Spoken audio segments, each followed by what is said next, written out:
Hi boys and girls, it's Mrs. Yor again. I am here to present your next reading writing lesson. So last week we explored characters' feelings and how those feelings can change across a text.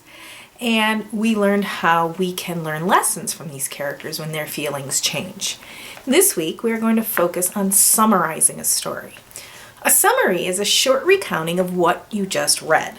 When you summarize, you pretend you are telling a person who has never read the book what happened. It's kind of like a book blurb on the back cover of a book. So here's a book, and we know that the book blurb is that little bit at the back that you can read before you get started with the actual book. So as a reader, you will have to think carefully about what parts you will tell in your summary.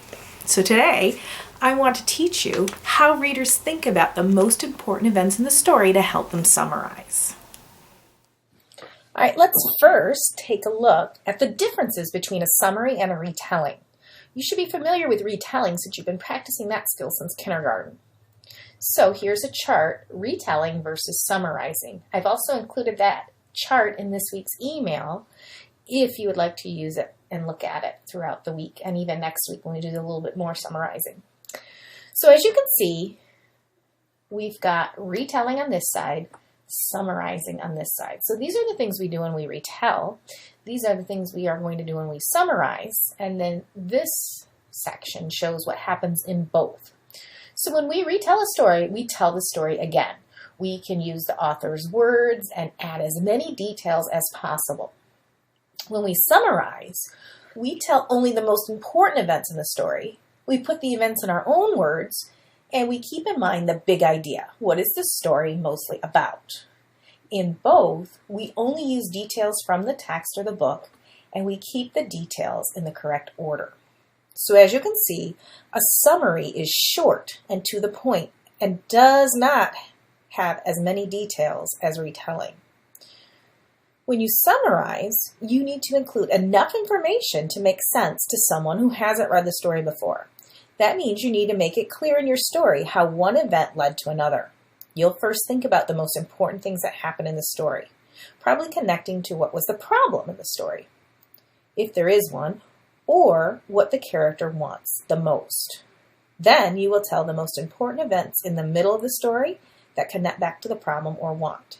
It's important to tell those middle events in order. Then think about how the whole story ends up until the ending. For each part you tell, try to say it in one short, simple sentence. I have a tool for you to make and use to help you. It is attached in this week's email, or you can fold a blank piece of paper and make your own. So, in the email, when you print it out, it would look something like this. So what you would do is trim off the edges with your scissors.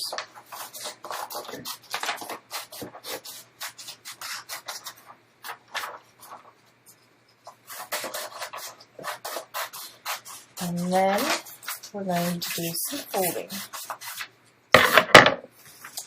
Okay, so now it's trimmed up. So you're going to want to flip it over, fold it there. I think I'm going to need to trim it a little bit here too. Doesn't have to be perfect. And then I'm going to fold it this way as well. Okay, so characters and setting flaps should be on top. Then you're going to take your scissors and cut on the dotted line. When you get to the beginning, middle, end, you're going to cut each of those flaps. Like so. So then your tool will look like this. You're going to start with your characters and your setting. Then you're going to tell about the beginning, middle, and end. So I will show you on the one that I finished. I added a few little pictures to help me remember. So here's the one that I finished earlier today. So characters, I drew some people for my characters. Setting, I wanted to remember that means place and a time. So I drew a house and a clock. And then when I go to do that part, I remembered the sentence starter, the characters are, the setting is, and then when I open up my beginning, in the beginning, in the middle, at the end. And then in the middle, if you want to write these sentences, you could. Did you retell in order? Did you use complete sentences? So when you have this tool made, you can use it for all sorts of different books and use it over and over again. So I'd like to model using this tool with one of the books we read last week, The Legend of Rock, Paper, Scissors. So if I start with my characters, putting it in a complete sentence, I would say the characters are rock, paper, and scissors. Putting my setting in a complete sentence, the setting is in a backyard, home office, kitchen, and garage on a sunny day. Okay. Now I'm going to open that up and think about in the beginning. In the beginning, Rock keeps feeling unsatisfied when no one can beat him in a challenge. In the middle, Paper and Scissors are feeling frustrated because they cannot find a worthy challenger either. In the end, Rock, Paper, and Scissors are finally happy and satisfied when they battle each other and finally find worthy challengers. Did I retell that in order? Yes. Did I use complete sentences? Yes. So this tool can help us as readers figure out what the most important parts of the story are, because we definitely want to have those when we do our summary. So as you can see, readers need to pay attention and think carefully about the most important events in a story to summarize.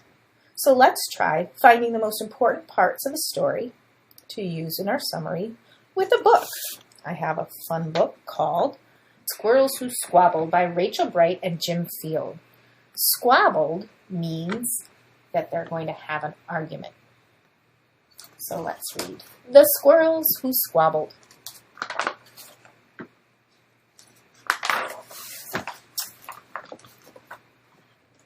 In the towering forest where summer had been, the leaves turned to gold as a cold wind blew in, and as autumn arrived with the sky raging red, the sleepiest creatures got ready for bed. While up in a tree swung a flighty young squirrel who everyone knew as Spontaneous Cyril. Spontaneous means you do things without planning and not thinking about them. You just do them as soon as you feel like them.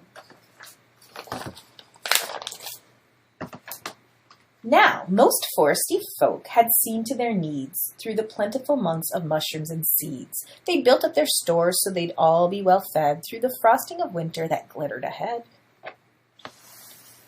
But Cyril, he lived in the now and the here. He'd adventured and partied his way through the year.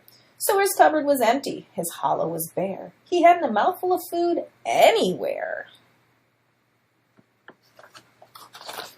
So we're getting introduced to some of our characters and the setting and the problem. But wait, what was that?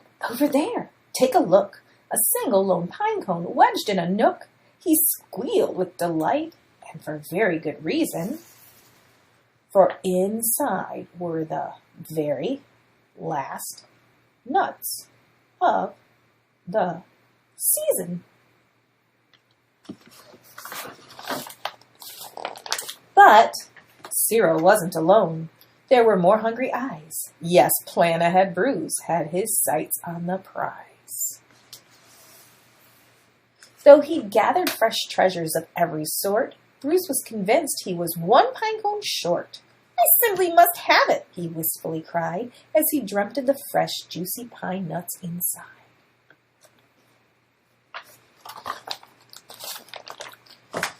So as Cyril set off on his way to the ground, Bruce, he was also last pine cone bound. They sprinted and scurried with no time to gamble. They'd scratched at the bark in their scampering scramble. But their panic and haste shook the tips of the spruce and the pine cone. It trembled, and then it came loose.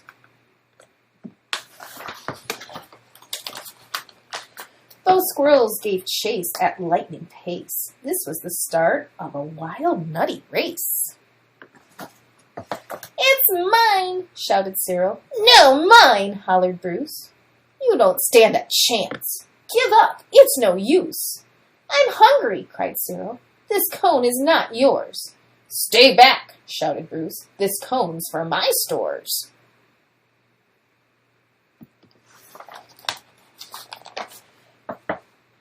boinged over bushes and flew through the air. It binged on the nose of a slumbering bear. It bounced over boulders, then came to a stop. Then teetered and wobbled and quivered and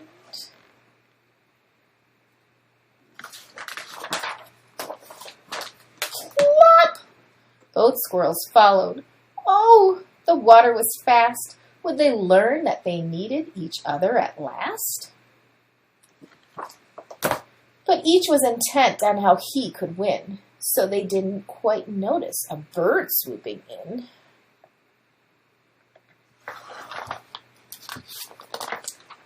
Cyril and Bruce, they watched in dismay as their cone disappeared, up, up, up, and away. "Come back!" shouted Cyril.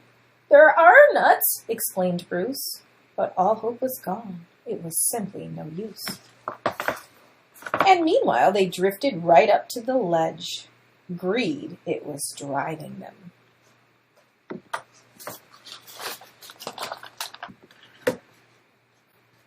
Over the edge! Cyril and Bruce, they had taken a fall. They were paying the price for wanting it all. They'd squandered their chances to team up and share. Would their nutty young hopes simply end in despair?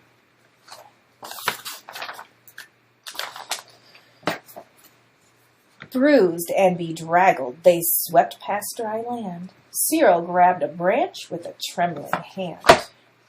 Catching Bruce with the other, he heaved and he huffed and pulled him to safety with panting and puffs. They dragged themselves up with sputtering wriggles. Then Bruce looked at Cyril and exploded in giggles.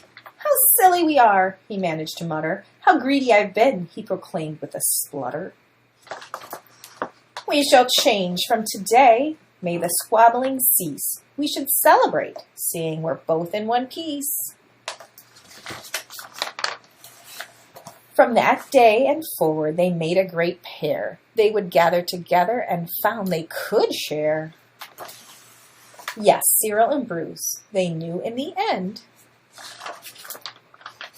the best thing to share is a laugh with your friend. So there's the end of the squirrels who squabbled. So for your follow-up activity, you can use your tool or just say these things out loud. Use a complete sentence. Who are the characters in the story? What's the setting? Can you tell me the place and the time? It definitely told us what time of year it was. Let's think about what season. And then can you think of the most important thing that happened in the beginning, in the middle, and in the end? Can you retell it in order? And did you use your complete sentences? So, as you can see, readers need to pay attention and think carefully about the most important events in a story to summarize. Okay? If you would like, maybe you can share some of your ideas in our Zoom meeting on Thursday.